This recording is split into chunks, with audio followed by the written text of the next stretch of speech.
the evil of corruption, pagkagahaman sa pera, sa sex at sa kapangyarihan.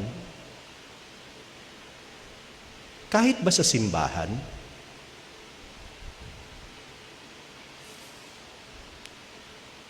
meron daw mga nababayarang pulis at alagad ng batas at mga baluktot na hukom at kasabwat nilang politiko, justice system at PhilHealth, naghihingalo na rin. Maraming buhay ng taong napapahamak, dugong dumaranak, pulang-pula, nangingitim na, kalat na, sumisigaw sa langit ng katarungan. At marami, dead ma lang.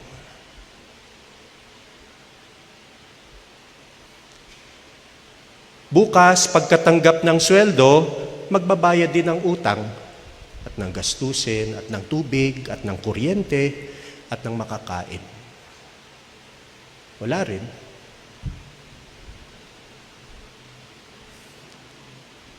May saysay pa bang magdiwang ng kapistahan ng mga arkanghel? Ano sa palagay niyo? Sa bigat ng ating pinagdaraanan,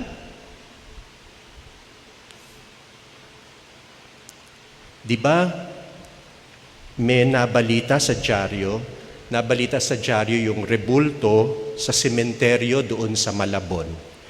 Rebulto ni Lucifer, ni Satanas. Pero ang kakaiba rito, imbis na nakapailalim siya kay San Miguel, Arkanghel, si Lucifer ang nasa itaas, nakaibabaw, nakaakmang sisiluin ng kanyang patalim ang Arkanghel. Napaliktad. Katakot, ano?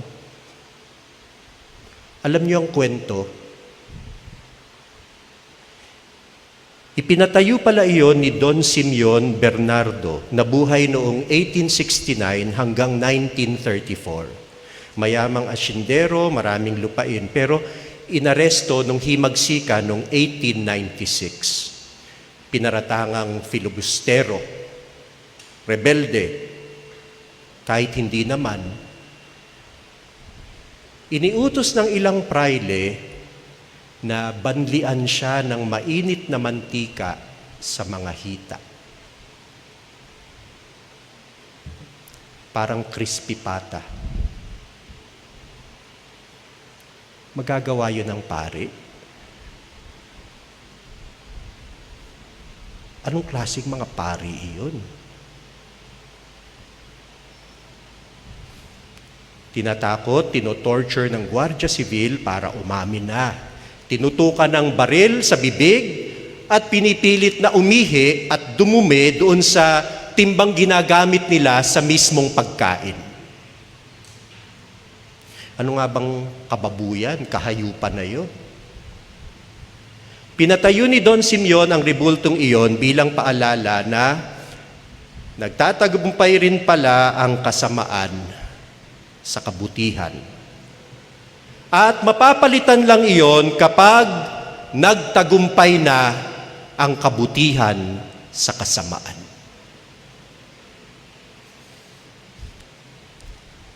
Kailan kaya?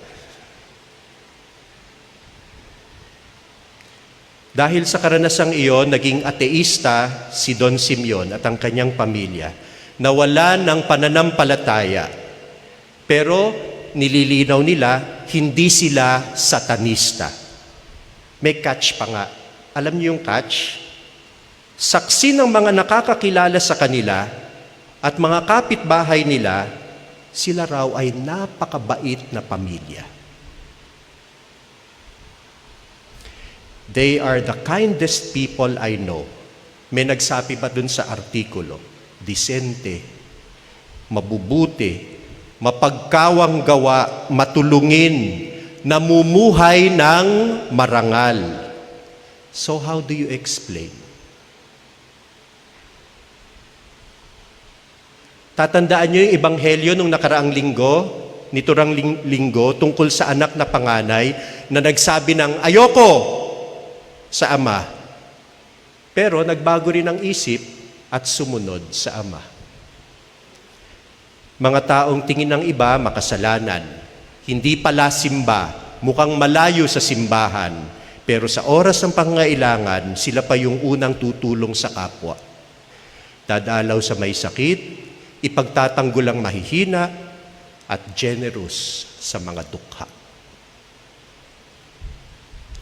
Kesa doon sa mga simba ng simba.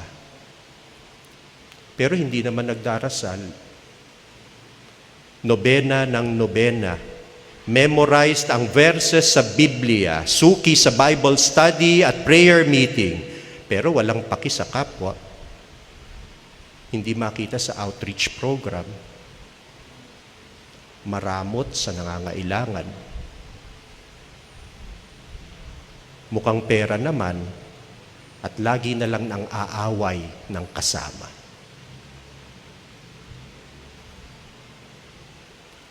Kita niyo yung misteryo ng buhay. Kwento ng buhay natin. Kwento ng mundo natin.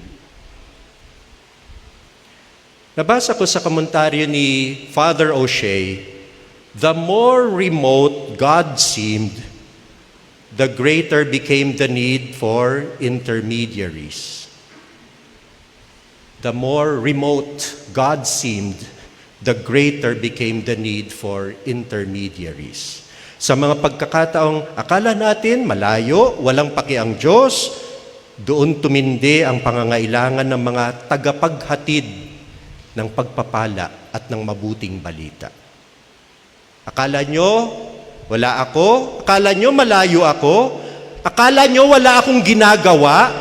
Akala nyo pinabayaan ko na kayo? Magsusugo palalo ako ng mga tagapaghatid, messengers ng aking salita at ng aking pagpapala, ipapaalala sa inyo ang aking presensya.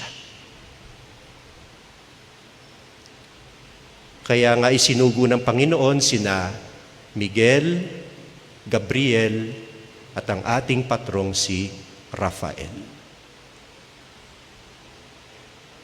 San Miguel, who is like God? Sinong makapapantay sa Diyos? Sinong makatutulad? Sinong makahihigit sa Diyos? Gabriel, God is strong.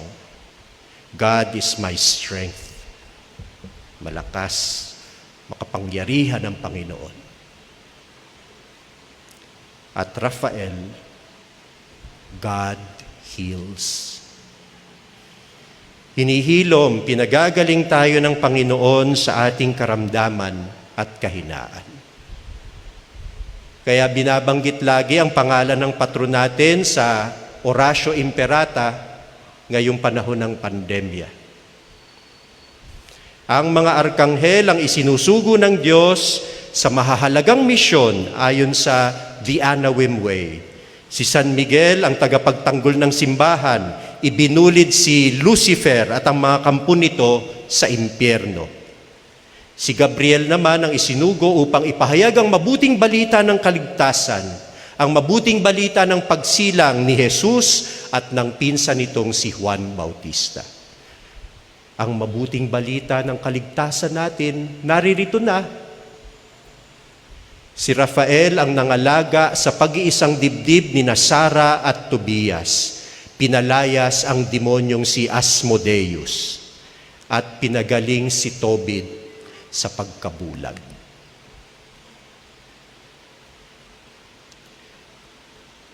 Pero matapos nating basahin, tapos na ba ang misyon nila? Nakaraan na, lumipas na, nung panahon pa.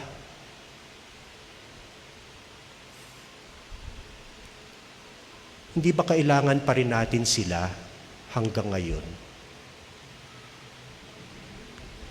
Lalong-lalo na ngayon.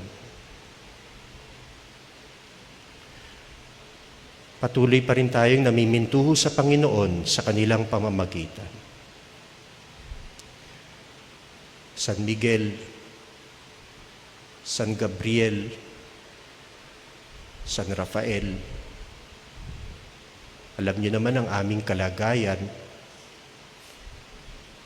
ang aming pinagdaraanan, kami mga sugatan,